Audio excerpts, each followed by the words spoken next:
Well, hey, Ben. It's JamiThatsMe here. Welcome back to the channel, honey. Listen, girl, listen, I think my sinuses, like, they are tearing me the hell up. Okay. In the late night hours, girl, I just start feeling like sick or whatever the case was. Nose is runny. So, girl, I know I'm gonna be pausing this video so I can get to this nose because listen, she has been lightening my ass up. Um, what else I had wanted to say? Like she just been lining me up, honey. So y'all can kind of see. You can probably tell that I sound nasally, and it's my nose, girl.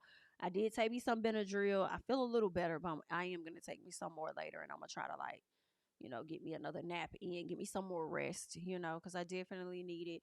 But, also because of how I am, child, at times I always like to, I got to be busy doing something. So that's why we here, girl, period. Okay. So I want us to get into love during lockup. We got some things that we want to talk about over here. And actually, let me make sure. Make sure you guys are coming into the video. You are indeed liking up the video. So let me see here because we were introduced to a new couple. I want to talk about them. I feel like Joey and Michael did not have a whole lot going on either. So we're gonna probably talk about them first or whatnot. So the people that did not have a lot going on, let's go ahead and get into those people first. Okay. So I want to talk about the first couple that we ended up meeting, which was, let's see, Rick and Samantha. Okay, let's get into Rick and Samantha. So this is the new couple that we meet, and I'm not even sure of their ages. I feel like they might be in their 50s. Don't quote me. It's either 40s or 50s that they're in, and they have known each other since high school. So they used to kind of date. Actually, I feel like they've known each other beyond high school since they were kids. But they dated in high school, like real briefly. You know how I be in high school, girl. It don't really be that deep, that serious for real, for real. For some people, it do, girl. But according to him, it wasn't really that deep or serious. I think they lost contact for like 35 years or whatnot. He went on to be married, deal with with whatever his vices were at the time. And same thing with her. Which is why she's the one that's locked up at this time. And they ended up reconnecting. He said that he never forgot about her, always thought about her. He did a search on her, and that's where he ended up finding out that she had a pen pal account. So once he located like where she was at and everything, he decided to like write her a letter, I believe. And so that's how they ended up getting reconnected. Now she's locked up. From what I can remember, I feel like it was a few charges, but I do believe that it's tied to alcohol. I think that she's had some struggles with that, as he has as well. Okay, which is not a good thing because it makes me think about Joey and Michael, and I'm like, oh, this could be a recipe for disaster because I feel like this ain't this lady's first time getting in trouble, and here we are again, and I just feel like I don't know. I feel like it's easier to become a. Maybe it's the same. Maybe it's just as easy to become an alcoholic as it is with drugs, as well. But I don't know. I'm not even gonna compare the two. Let me not do that because they both bad, okay? And what I'm basically saying is that I can see Rick and Joey both spiraling back out, going back down the wrong road once their partners get out of prison, okay? Now,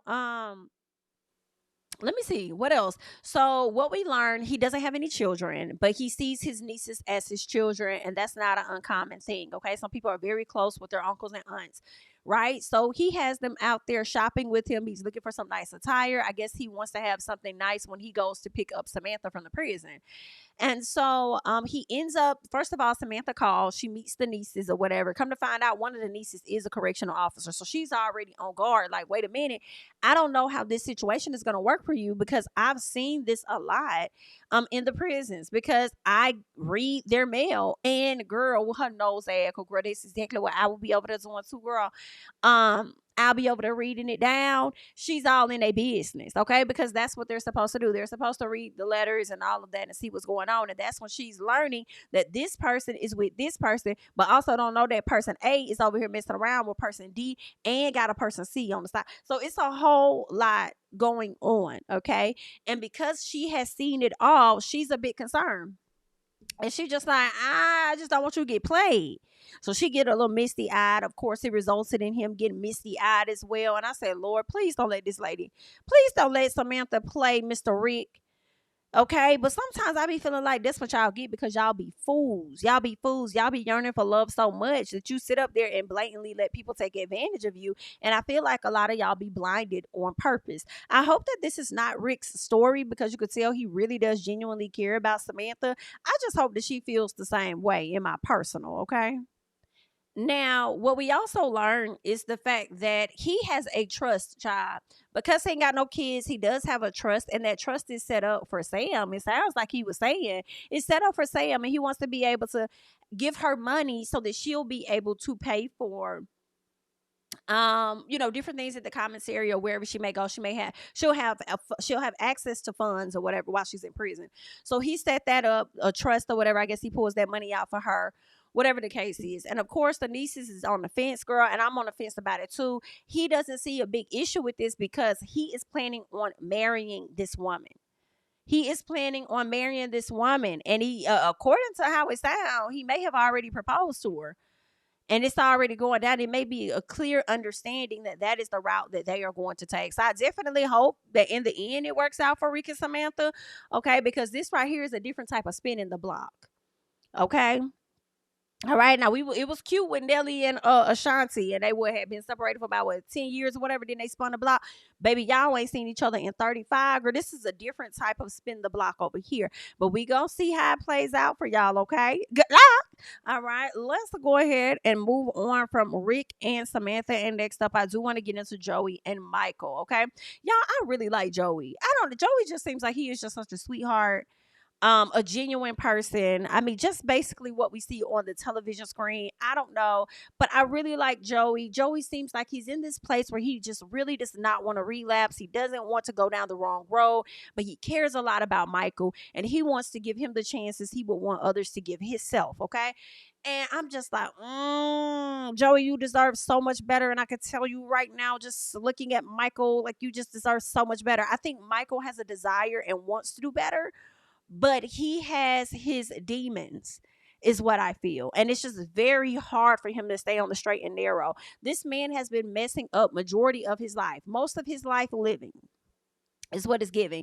I'll say 75% of his life he has been a fuck up. And it's no disrespect, but that's what it is once I saw the mug shots. Do you really think that he's about to flip it, change it, rearrange it for you, even though he really does need to do it for himself? I mean, the possibilities are out there, but just off of how he wasn't being straightforward when it came to when he getting out of prison, I'm like, ain't no telling what else he withholding from you. I don't trust Michael like that, but we know that you love him, and we just hope that it works out, okay? So he ends up talking to Michael about the conversation he had with the family once they got off the FaceTime call, and he says, "Listen, I told my family about the relapse."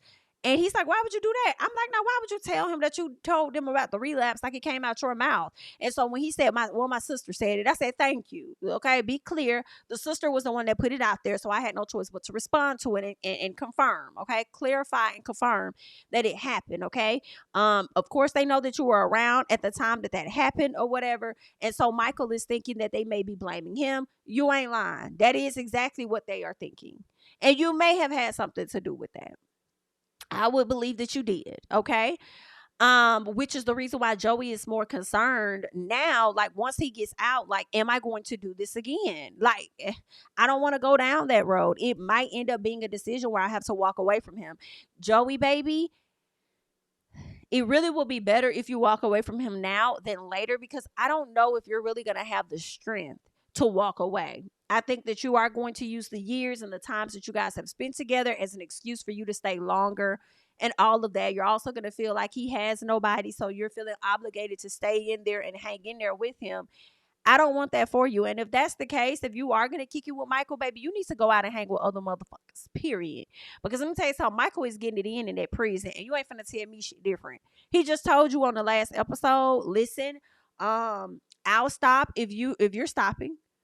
You should have been stopped when we made this an official relationship and you got your ass locked up. Like, are you crazy? So that's enough to let you know he getting it in prison, baby. And the next secret he gonna have to reveal to you, aside from him telling the truth about when he's really getting out, he's gonna have to tell you that he got a boo on the inside too. Okay, and another little thing he probably talks to on the outside as well.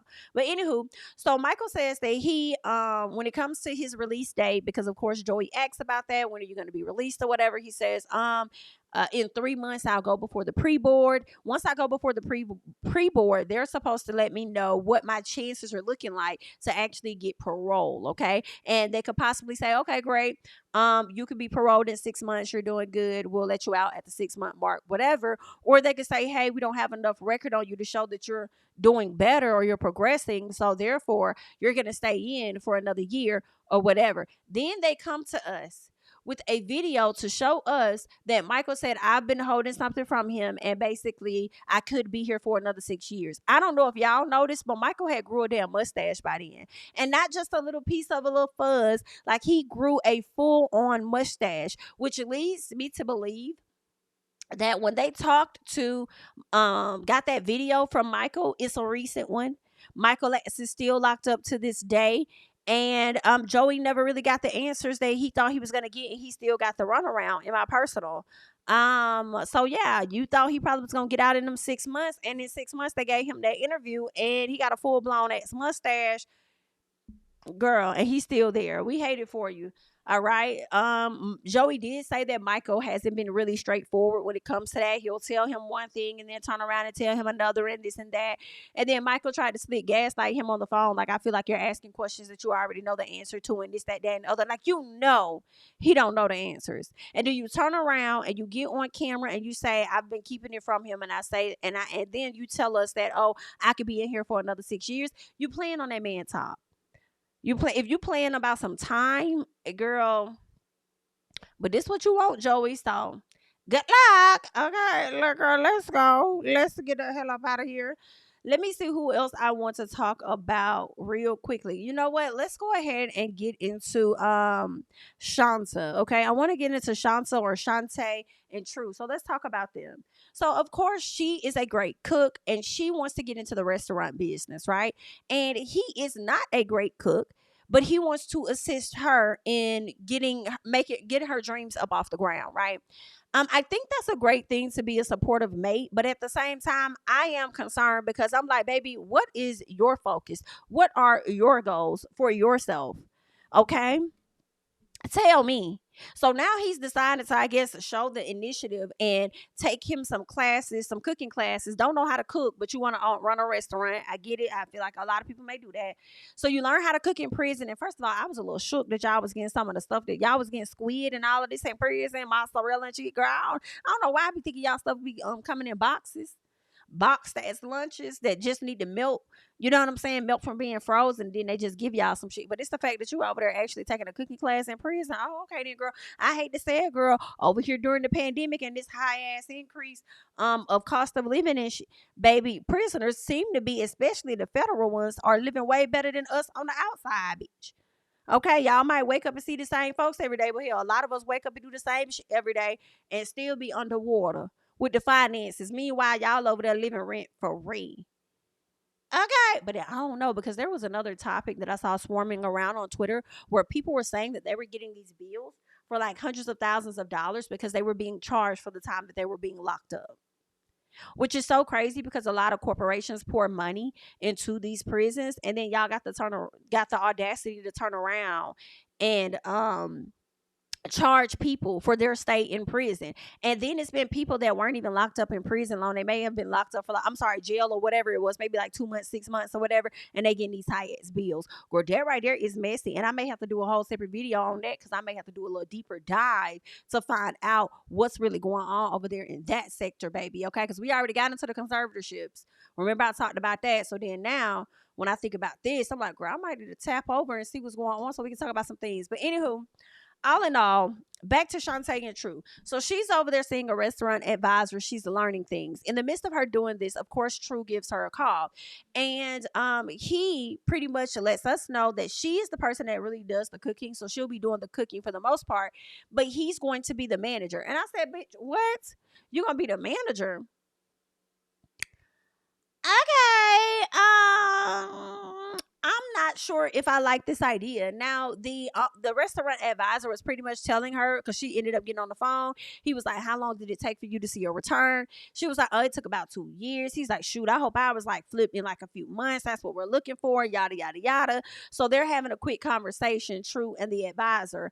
And then once he gets off the phone, the advisor tells her, like, just be mindful when you're going in business with other people. Make sure if things all fall out, that they won't be getting more out of what you put into the business and all of that. And I feel like she wasn't lying, because I was over here like, you do understand, Shantae, baby, that this is your passion. This is not necessarily his passion. And because of that, it leads me to be concerned. He is only in it for the money. And because also he's in it for the money and it's not his passion, he can fuck this business up for you at any moment. In my personal, I really feel like he can fuck this up for you at any moment, dear heart, because he don't care about it like that. And he over there talking about he gonna manage. I don't know. I feel like y'all should manage together. You shouldn't just be a cook. And because it sounds like he's taking your idea and making it like he's gonna be the boss and you're gonna be working for him.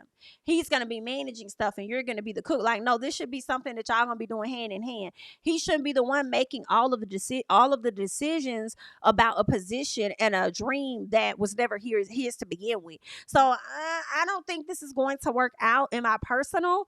But we know that Shantae gonna do what she want to do anyway, cause that's just how she is, child. So let's keep going. All right. So later on, we see where Shantae sits down with the stepbrother Fred that happened to introduce her to True, because they were locked up in prison together for about 6 months, right? So they sit down and meet, and then Shantae, of course, brings up the 5K. She says that she wants to start getting her money back because she wants to be able to use that 5K to get poured into her business. She said that money was stolen out of her safe. Who all was at the house at the time? It was her children. I believe she has a son and a daughter. And then it was also Fred. Okay. So with that being said, she feels like Fred stole it. And I was like, well, I'm not accusing your child of nothing, but it could have been Fred, and then it also could have been your child. Because a lot of times we be thinking our kids be so innocent, and they be like, oh, they innocent for real. But then at the same time, it is giving this. If the money been in my thing the whole time and my children ain't touch it, why the hell will it be my kids? It must have been you, because when I brought your ass around, now all of a sudden she coming up missing, period. So I do understand her blaming that shit on Fred, okay? So Fred says that he wasn't in the house and he never even seen her safe to even know what it looks like. He asked why would he take an opportunity from her. Fred, cut it out, baby. You over here being a thief and a robber, which got you locked up. You over there, you taking plenty of things and opportunities from other folks.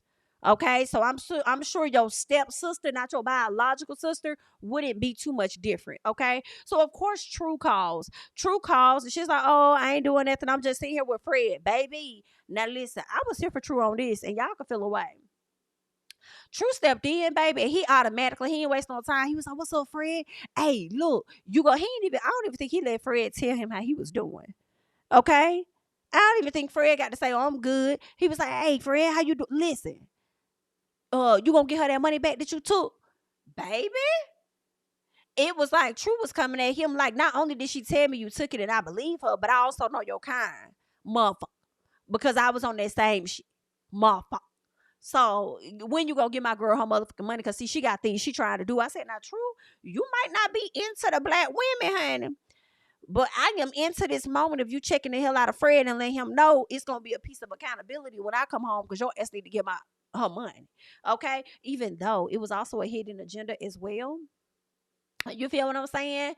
Because you really trying to get this restaurant up and running for you too, and not just her. But anyway, girl, whatever. So then Fred pretty much is talking to him or whatever like that. Like, I hear you, big dog, or whatever. And basically Fred did give off the energy that he took that lady money. Like at the end of the day, Fred, your ass did it. Okay, it was just your responses to what she said and that what True said that leads me to believe that your ass did take that money, and that's just on P. He took that lady money, honey, and then he want to sit up there and flip the conversation and say, I got something for you when you get out. It may not be much, but I got something for you because you gonna be my brother-in-law, whatever like that. We gonna be family, and I can't have you beefing with me, and we can't be on this and we can't be on that. So I got something for you, a whole lot. And True was just like, yeah, all right, nigga. Yeah, all right. I'm gonna hit y'all later. Okay, that's what it was giving. So as soon as they got off the phone, baby, here go Fred. Fred want to sit up there and tell some tea a little bit when it comes to True. And I think he said something like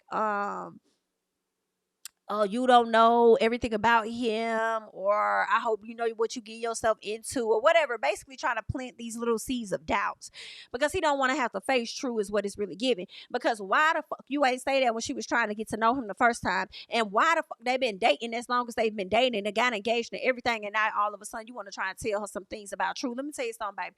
What it's giving, and I hate that I'm even appearing as though I'm defending him, but what it's giving is that he called your motherfucking car and you can't take it. So now you got to sit up there and discredit him because you thought that you was finna get a number over Shantae by telling her that you ain't never take her money or anything like that. But Shantae said, baby, I was born that night, but I wasn't born last night, and you not finna get that shit from me.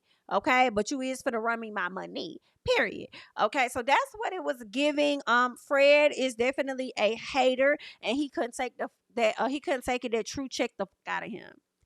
All right. You waited this long to try and tell her some tea about that man. I was with her when she was like, what she said?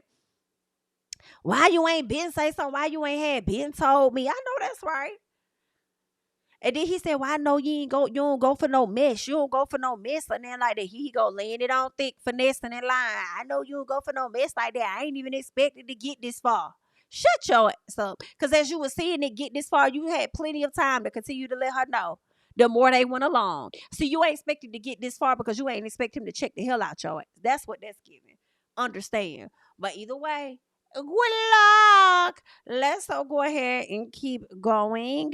Who do I want to talk about next? I think we could go ahead and let me see. Let's go ahead and wrap Ayana up. Let's go ahead and wrap Ayana and Jamal up real quick, okay? So she's about to head to jail. She don't know if she's finna get 15 days or 90 days, okay? So on her way out, as she's headed, packing her daughter up, taking her daughter to her mom because her son lives with the mama, but the daughter does not, okay? So she's taking her daughter over there, but on the way, she's talking to Lucky. Not Lucky, but Lexi Blow, and she's just saying how she needs to put money on his books. Oh my God, I don't know what I'm gonna do. We ain't gonna be able to talk, whatever. So she got to put money on his books. She said she gonna put enough for 2 weeks because she's manifesting that she's only gonna be locked up for about 2 weeks, girl. So then, he called her, and then Lexi started asking some questions. He made it seem like he was really serious about her, told her to get ready to be a bridesmaid. And Yvonne, baby, I want you to get the therapy that you need, because I just need you to get the therapy that you need, because you just eat up whatever little thing that he say. And this man is not about to marry you, and ain't nobody finna make me think that different. I'll believe it when I see it. What else? So she says that she tells her, and first of all, you so dedicated to put money on his books. You talk about put money on this motherfucker book, y'all. At first, I thought she was talking about put money on her child's lunch meal for the week. Cause I'm like, I don't know where my head was, but I was over here like, oh damn, they charge $100 for her child to eat every week at school. Oh, okay. So she's just gonna put 2 weeks out there. Like, girl, I would just fill it up for the whole month, make sure my child's straight at least for 30 days. You know what I'm saying, girl? Then I'm realizing that she talking about this motherfucker. Okay, she put money on this man books. Meanwhile, you got your mama at the house taking care of your child. Girl, I cannot. Basket case.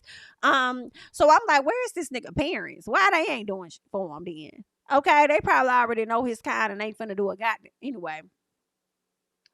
So, anywho, she tells him about her court appearance and the date and how she was supposed to come see him. She got approved to come see him on that date, and now things have changed. And she's also over here thinking about risking it all because she can't wait to see him, that she's trying to go and see him and then also go to her court hearing. See, this is why you really do make for great TV, Ayana, Yavana, Ayana, whatever your name is.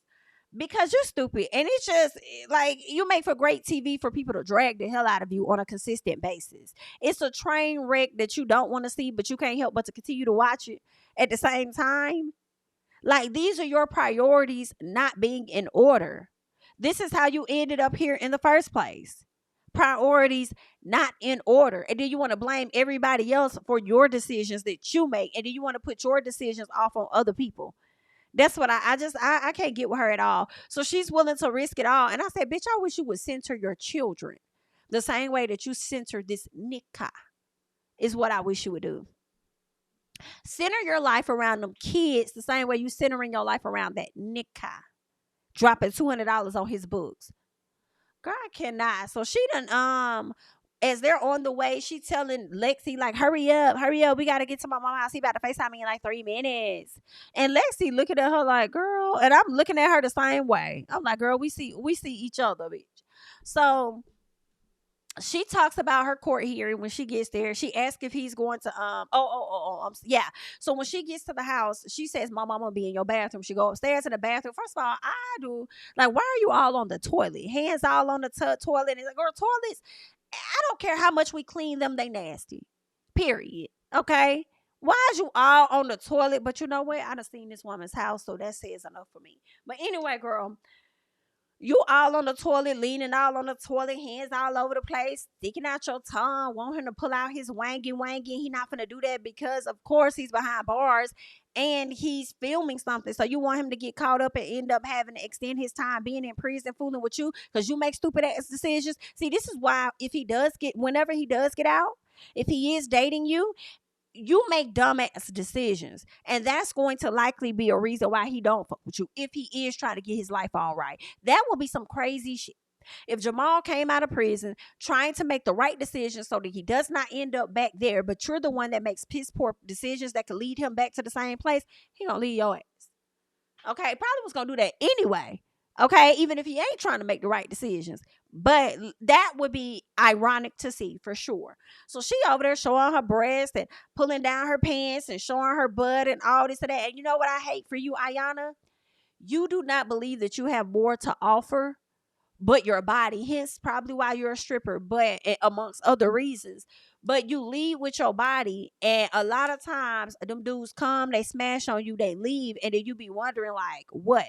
You leave with that sexual energy, and it comes off like that's all you got to offer. I really feel like this man don't even take you as serious, for real, for real. But anywho, so what else did she say? She asked him if he's going to be talking to anybody. He says that he isn't talking to other women. He's gonna be talking to people, but he ain't talking to no other ladies like that. And he says that she's his peace of mind and she keeps him sane. So now that she's getting locked up behind bars, she's about to be in the same predicament as him, and they're gonna have to figure out a way to keep each other sane. And just to offer the simple conversation that they were having about that, I was like, that's when the thought came to me, like, it'll be so surprising if this man came out and he's trying to grow the fuck up and make different decisions and she's still on the bullshit. That would be crazy. But anywho, Ayana asked her mom to take her daughter because she already got her son. She said, but I need you to take my daughter. Her mom tells her, you need to get your life together, girl. And listen, mama ain't lying because I just met Ayana, 2 episodes ago, and I'm realizing from the first episode that she ain't gotten it all together. Okay, so then the mother tells her, you need to get your life together because the choices that you decide to make, it affects everybody. Why was this not clicking? It was going over Ayana's head. She wasn't listening. The reason she wasn't listening was because she kept cutting her mother off. Like she's a know-it-all. Like she got all the answers, Sway. And that was just so annoying. Like she really does not care about what her actions and her decisions affects other people, especially when it comes to her mom, because she thinks her mom is always going to be there to pick up the pieces. Baby, you need to talk to some people that may have lost their parents, who probably took advantage of their parents, always thought that they were going to be there. And then the parents are not locked up anymore. They're no longer here on earth. So now they got to figure out life. You know what I'm saying? I'm trying to see. Oh, that makes me think of Rennie Rucci just a little bit. When Rennie Rucci, her and her mama used to stay at it or whatever, and she expected her mama to show up in certain ways, and now her mama ain't here. And she going through a lot. So it's like, girl, get your life. Because when your mama said, I'm not going to always be here, I knew exactly what your mama meant. Not that I'm not going to be here to pick up your pieces, because one day I'm going to say no, but I'm not going to be here because I won't literally be here to do for you. Like, get your shit together, boo. All right? So then I just feel like Ayana was being dismissive. And what else I said? Oh, did she say something like, it's out of her control? She was being dismissive, and she was saying, like, it's not, it's out of my control. I can't make these people, give me charges for this, and I can't make this and that. And I said, you are trying to miss the point. You're missing the point on purpose, and it is becoming so annoying. Baby girl, you are the reason for your own DUI. You are. You're the one that chose to ride around smoking weed, being high, as if somebody wasn't going to pull you over for it. And then what kills me is how you cry and then you want to use your children. I can't stand people that do shit like that. Y'all do a lot of fucked up shit out here and then want to turn around and use your kids to gain sympathy from somebody. Well, my kids, they're going to need me. I can't do jail. You should have thought about that. You didn't care about it then. And then you one of them people that probably smoke around them. Or you was just smoking, blazing up in the damn car. Then you about to go pick your child up and your child got to sit in the aftermath of the bullshit of what you was just doing to your vehicle. Trash. You don't be giving a damn. I don't like that at all. Like, it's so damn annoying. So when her mom tells her, like, listen, I'm not going to always be here, she going to tell her mama, you need to be. You're my mom. What? I feel like the way Ayana talks to her mom has allowed it for a very long periodically time. And she probably has allowed it out of guilt for whatever reasons. Maybe the dad not being there or something. But I don't give a fuck what's going on. What you are going to do is learn how to respect me, especially when you need something from me. I don't need a motherfucking thing from you. Understand that. So get your shit together. I would have had to cuss my child out. I would have. Like, you're not for that. You need to be. You're my mom. Excuse me? And you need to have your shit together because you're their mother. What is wrong with you? Not you expecting me to always be there and you can't even manage to be there for your own motherfucking children. I would have ate my child up. I'm sorry.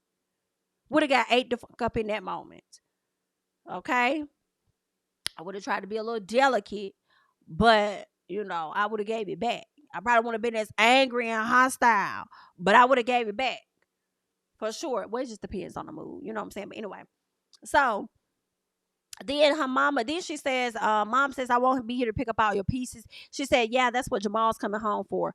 Baby, I feel like Jamal's not coming home for that because they're showing you so many, they're putting so much emphasis on you saying that.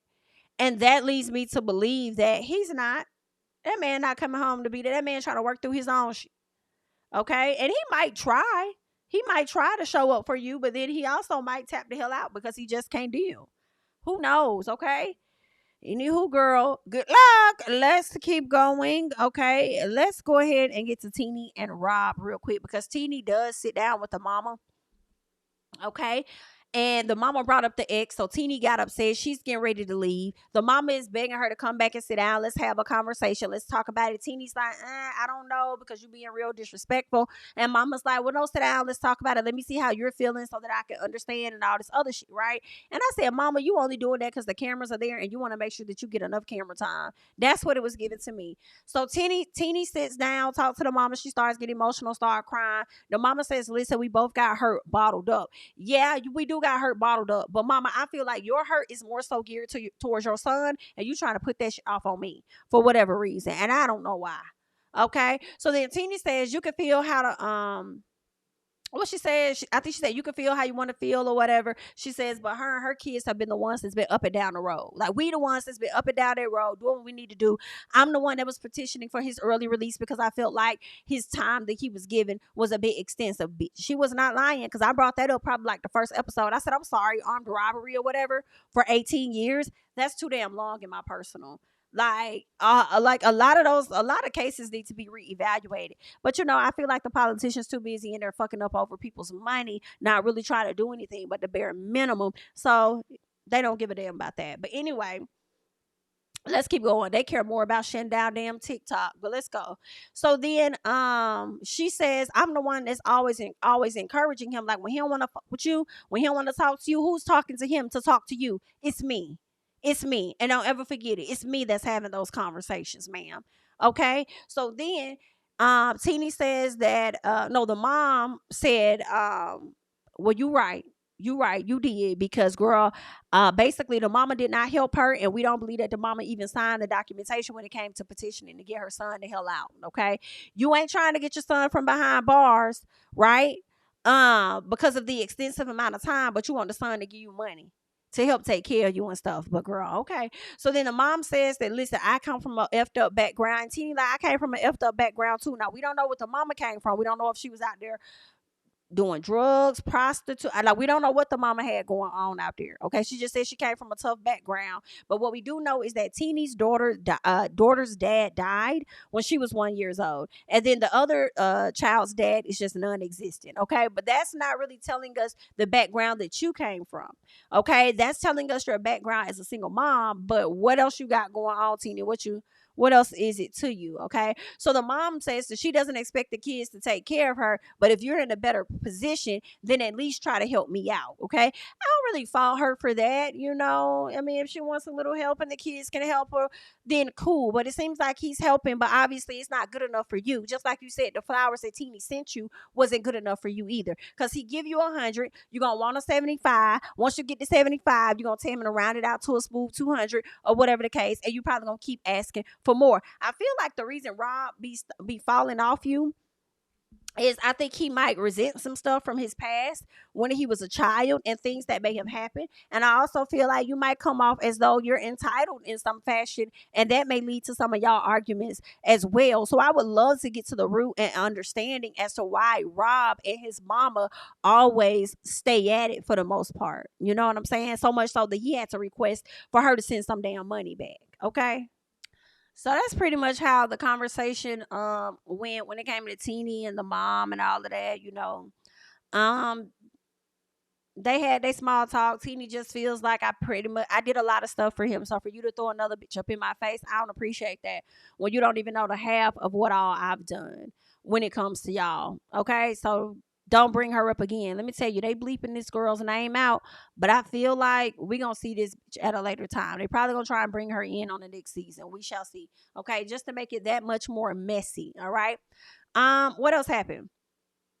So Tinie, the next day we see Tinie at the house and she's pissed off because she didn't like how the meeting happened with the mom. But then also she feels like Rob set her up to go to this meeting with the mama and has yet to reach out to her to at least see how it went for her. So she's pissed off. I can't say that she shouldn't be, but what she decides to do is go ahead and cut all the motherfucking cameras off.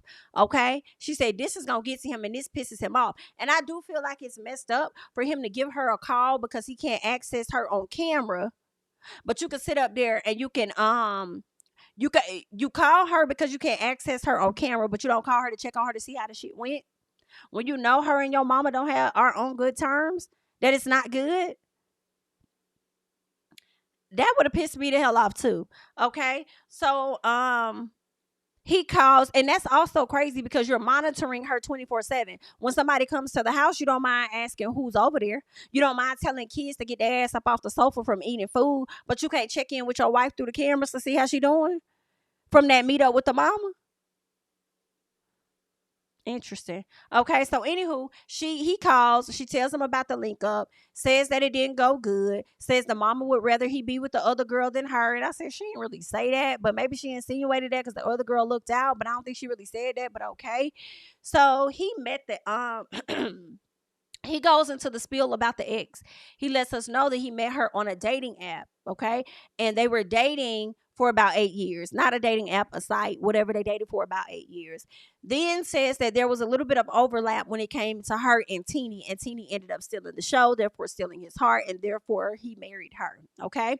Now, he says he's sorry for what happened when it came down to the situation with his mom, if it really happened. And she said, what the fuck you mean if it really happened? That's what happened. I'm telling you what happened. If I say that's how it happened, then that's how it happened. You know your mama. You even get into it with your mama. So why is it so far-fetched that I'm getting into it with her too? Come on now. So then Tinie learned. She says another thing that pissed me the hell off is the fact that I'm learning that you have been giving your mom an allowance on either a weekly or monthly basis or whatever. And that $100 you are giving her, she's asking that you give her 175. She wants more than what the hell you've been giving her. But let me tell you something. I'm pissed off because you have not been communicating with me what you've been doing. And if you've been keeping that from me, then what the fuck else have you been keeping from me? I said, I know that's right. So then come to find out, he still has a tattoo of his ex on his arm. And they showed the picture of the ex, but why did the ex look like Tinie? I'm not gonna hold y'all. The picture of the girl on his arm looks just like Tinie to me. I say you might as well just leave that up there and then go home and be like, oh yeah, so I got this tat of you on my arm. Yeah, Okay, because it looked just like her. As I hate to say it, either that or you really got a type. Okay, now, what else happened? So then, of course, they talk about no. He- I think she brought up something. So of course they're still talking about the whole issue with the mama and her coming down on him about giving her an allowance and withholding information. So he decides to deflect to make it seem like he really giving her some information, which is where he has the gift of gab, in my opinion. By the gift of deflection is, shall I say. So he deflects and he tells her about talking to the parole or whatever and take it parole board or whatever, taking parole. But they said if he gets early release, go ahead and get out. Then what they're going to do is continue to monitor him for the remainder of his sentence. Or he could just wait till it's over and be completely free. And the difference in that is just 2 months. So instead of getting out in 2 weeks, he could get out in 2 months. And I couldn't necessarily blame him on that. I feel like, you staying for 2 months, it would be just your luck if something popped off and you got stuck and you ended up having to stay longer than that. So it's like, go ahead and take the 2 weeks, right? But if you do not trust yourself on the outside to meet all of the standards and requirements that they have listed for you, and you went this long, to him, he's probably like, what's another 2 months? I've been in here for damn near 17, 16 years, however many years. I might as 18 years, I might as well just stay. Right? Now, granted, in my opinion, this man has served so much time with you fuckers over an armed robbery charge that I feel like y'all should just count it as done and just let the man out in the 2 weeks or whatever time for it. Just consider it done. Why do y'all need to do additional monitoring when he has given y'all 16 years of his motherfucking life? 16 to 18, because I don't know how long he's been in there. 16 to 18 years he's already given y'all. Count it all done and send that man the fuck home.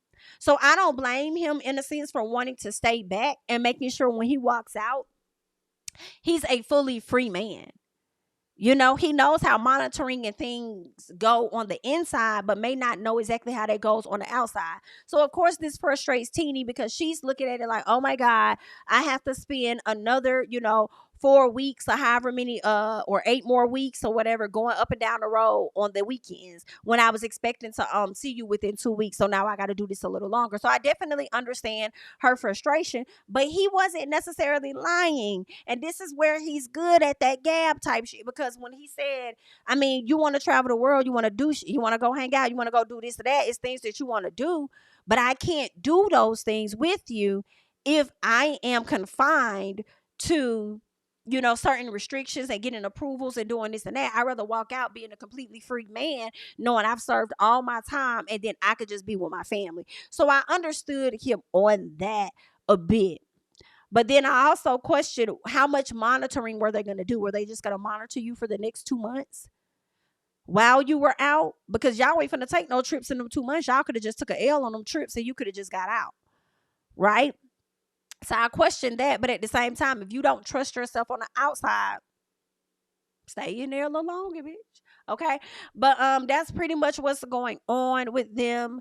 And yeah, another good episode over there on Love During Lockup. Y'all leave y'all thoughts and comments down below. Let me know how you guys are feeling about the episode and everything with Tinie and all of the couples. All right. I'm Jami, that's me. Don't forget to like, comment, subscribe, share my videos, or follow me on Instagram and Twitter at JamiThatsMe. And I'll catch you guys in the next one.